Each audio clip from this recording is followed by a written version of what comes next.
quelle est ta valeur ajoutée par rapport à une concession? Donc c'est parti. Oh là là, mais dis donc, c'est silencieux.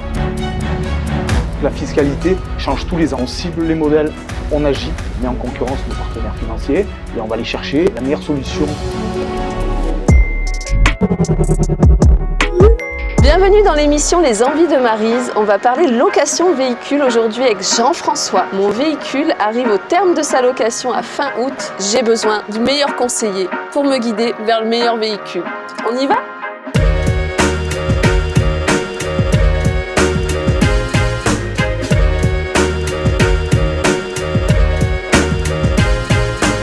Jean-François, bonjour, merci de m'accueillir dans tes locaux aujourd'hui. Bonjour Maryse, merci d'être venue, t'intéresser à notre activité. Je m'intéresse, mais surtout j'ai besoin d'aide, c'est surtout ça. J'ai un gros problème pour Jean-François, c'est que j'arrive au bout de mon leasing à fin août avec mon Qashqai. J'hésite entre un véhicule thermique, hybride ou électrique. Dis-moi tout. Là, ça va être en fonction de toi, de tes besoins. Un véhicule assez spacieux et confortable, et fonctionnel surtout, parce que tu as des enfants aussi. Exactement. Faut le penser. Tout va dépendre aussi effectivement de ton kilométrage. Aujourd'hui, je suis à 15 000 par an. Donc 15 000 km par an, donc tu es plutôt sur de l'hybride ou du 100% électrique. Et on accueille nos clients ici, on leur fait faire un essai, on va sur la route de Cuges, on a un endroit Parfait, pour... ça.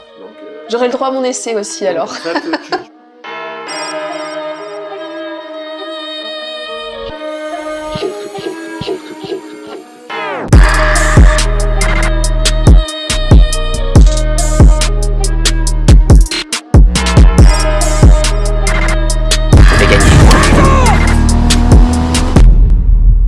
Super, quel lieu, c'est magnifique. C'est agréable. Incroyable. La pinède, la mer. On a tout ici. Une jolie route pour faire des Génial. essais. Et j'ai hâte d'essayer l'hybride dont tu m'as tant parlé. Voilà. Donc c'est parti.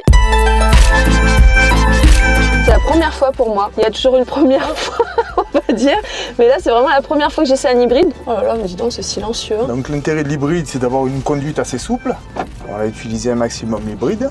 Et la gestion va se faire automatiquement en fonction du régime moteur et en fonction de ta conduite. Donc le but de jouer le jeu sur l'hybride, c'est effectivement d'avoir une conduite assez souple. Assez souple. Donc là, on va être effectivement sur une route. Donc on va pouvoir avoir besoin de régime supplémentaire, donc il va se mettre en thermique tout seul. Oui. Donc, tu vois, là pour l'instant, tu es toujours... Oh là, puis en plus on a la vue là, qui est exceptionnelle. Donc on est d'accord que dès que je vais accélérer, si je fais chauffer un peu le moteur, c'est là où il passe en thermique. Effectivement, tu vas passer en thermique. En thermique. On est sur une consommation moyenne au 100, 4,2. Pour 218 chevaux, quoi. C'est très très doux en fait, au niveau conduite.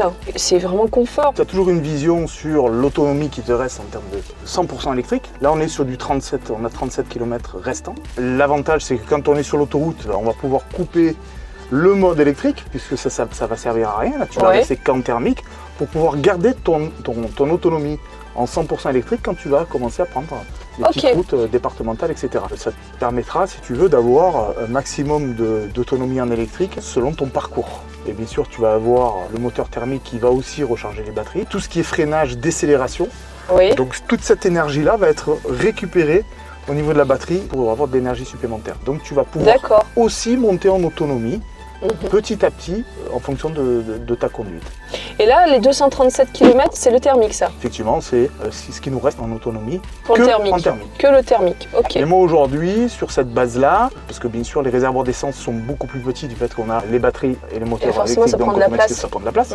Le couple des deux, moi aujourd'hui, j'arrive à dépasser les 1000 km avec un plein. Ah oui, quand même. Donc c'est pour ça que c'est très intéressant.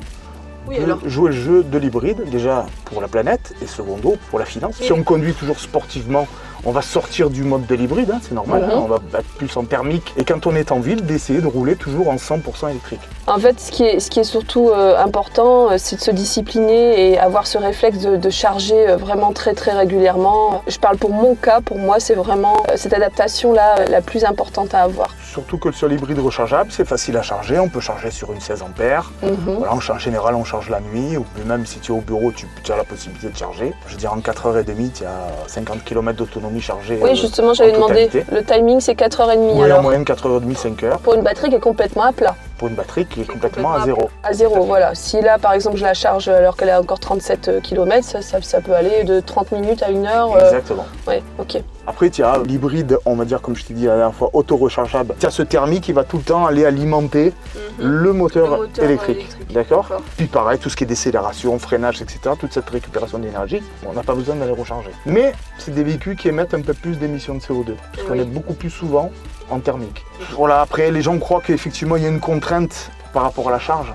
Franchement, on s'y habitue et c'est pas contraignant. Et on n'a pas l'obligation d'avoir une borne. Il y a des places spécifiques pour les véhicules hybrides où là, tu peux te brancher directement sur la borne. En fait, l'hybride est vraiment adapté à une personne qui a des petits parcours aussi en pleine ville. Bien sûr. C'est pas du tout adapté finalement à un commercial qui fait énormément de route. Voilà, qui fait que de l'autoroute, il n'y a pas trop d'intérêt. Et quelqu'un qui roule énormément, il n'y a pas trop d'intérêt non plus. Là, pour aller chercher les enfants à l'école, pour aller à ton bureau qui est à 5 minutes du domicile, ça c'est parfait. Et c'est typiquement mon cas en plus. Donc, ton mode d'utilisation, ça te correspond très très bien. Et puis il y a l'agrément de conduite. Aujourd'hui, le mix d'électrique ou du 100% électrique à un certain moment, quand on est en 100% électrique, on a un couple totalement différent. On a un véhicule qui répond de suite en termes de puissance. Donc, et puis tout en gardant ce silence à bord. C'est un confort, quoi. Donc c'est très très agréable. Merci encore de m'avoir fait essayer cet hybride. Je peux te faire part de mon ressenti, puisque c'était une première fois pour moi. C'est très important. Je trouve que franchement au niveau du calme, du silence, ça transmet quelque chose, je ne sais pas t'expliquer, mais on est vraiment... Tout est en douceur en fait, donc c'est vraiment très agréable au niveau du ressenti. On voit la différence au niveau du bruit du moteur quand on passe du thermique à l'électrique. Et puis ce que j'adore, c'est qu'on fait du bien à la planète en fait, à travers ce choix de véhicule. Donc vraiment, merci, tu m'as convaincue. Écoute, c'est avec grand plaisir. Je vais donc passer un hybride et voilà, je suis trop contente, j'ai hâte. Eh bien écoute, voilà.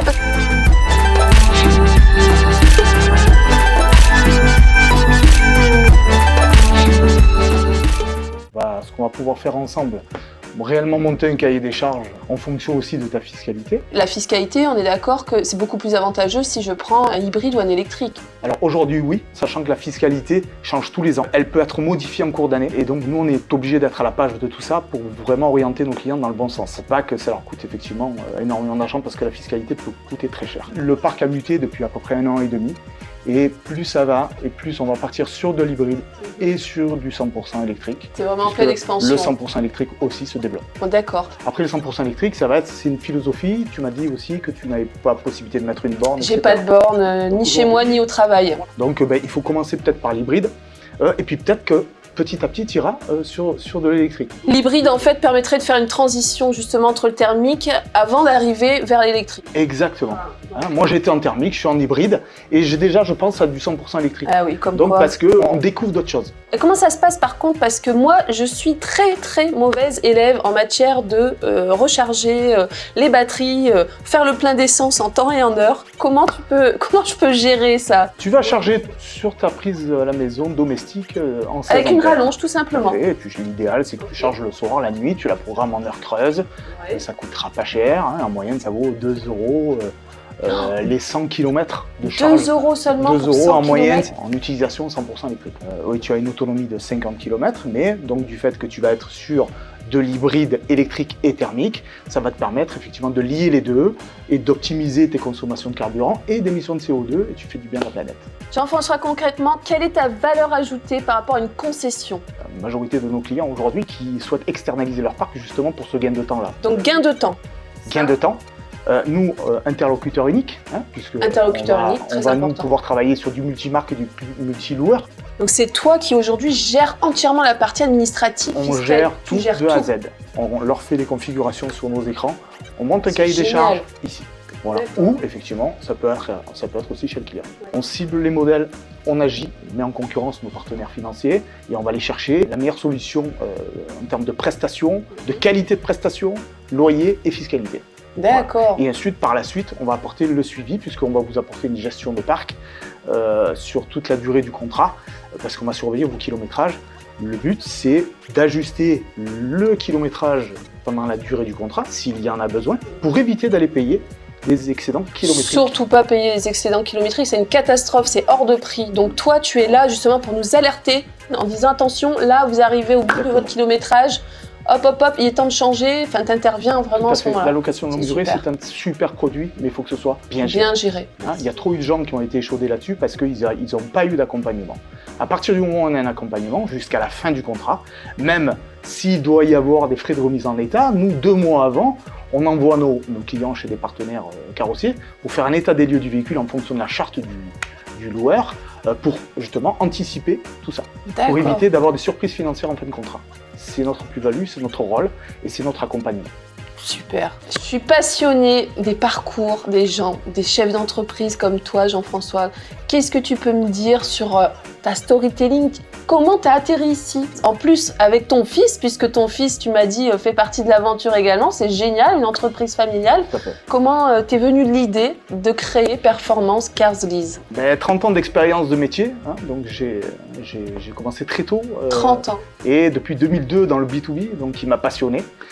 Et puis mon dernier poste, un poste à responsabilité où effectivement j'avais un poste d'encadrement sur la partie B2B et je me suis aperçu effectivement que les clients avaient réellement besoin d'accompagnement et d'externaliser leur parc parce que plus ça va, aujourd'hui ça va très vite dans leur business, etc. Ils ont besoin de gagner du temps. Aujourd'hui notre plus-value, comme je te disais tout à l'heure, c'est réellement de leur apporter des solutions financières et fiscales en étant multimarques et multi-loueurs et surtout leur apporter ce suivi et cet accompagnement. Donc finalement, on peut dire que quand tu parles d'externalisation, ça veut dire que concrètement l'entreprise est gagnante en passant par toi pour gérer ce parc automobile qui est quand même assez conséquent en charge, hein, que ce soit la charge financière, mais pas que, la charge aussi de mission, d'action qu'on doit mener chaque jour. Exactement. Toi, tu apportes vraiment l'entière solution par rapport à ça? Le parc auto, ça fait partie c'est un gros poste financier pour une entreprise et donc il faut que ce soit hyper bien géré. Et donc en général, c'est vrai que le poste automobile,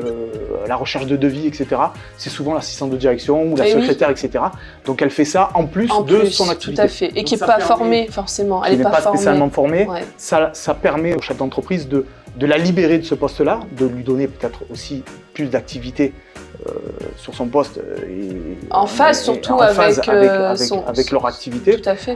Et puis nous, effectivement, on s'occupe de cette partie-là, puisque nous, en plus de ça, on facture rien aux clients. On veut réellement créer un climat de confiance avec nos clients, et c'est ce qu'on fait, que ce soit sur la région PACA ou en Ile-de-France, parce qu'aujourd'hui, on livre des voitures dans toute la France. Dans toute la France, et bien sûr des voitures françaises, et on privilégie les concessionnaires du territoire.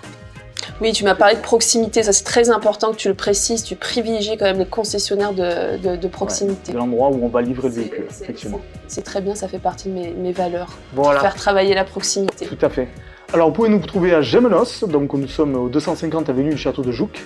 Très simple, derrière le Buffalo Grill, en général tout le monde connaît, donc c'est le bâtiment Le Gare là-bas, on est au rez-de-chaussée. Et bien sûr, vous pouvez nous contacter via nos réseaux sociaux, LinkedIn, Facebook et notre site internet, donc www.performancecarlease.fr. Vous pouvez joindre Jean-François Lassène ou Alexis Lassène, il y aura toujours quelqu'un qui vous répondra. Et avec grand plaisir de vous recevoir, et puis on vous offre un très bon café en plus.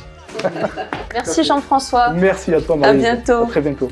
La vidéo vous a plu, vous avez donc 3 choses à faire. Liker, abonnez-vous à ma chaîne Coda Media Maryse et activez la petite cloche. Je compte sur vous et je vous dis à très vite pour de nouvelles aventures. Bye bye.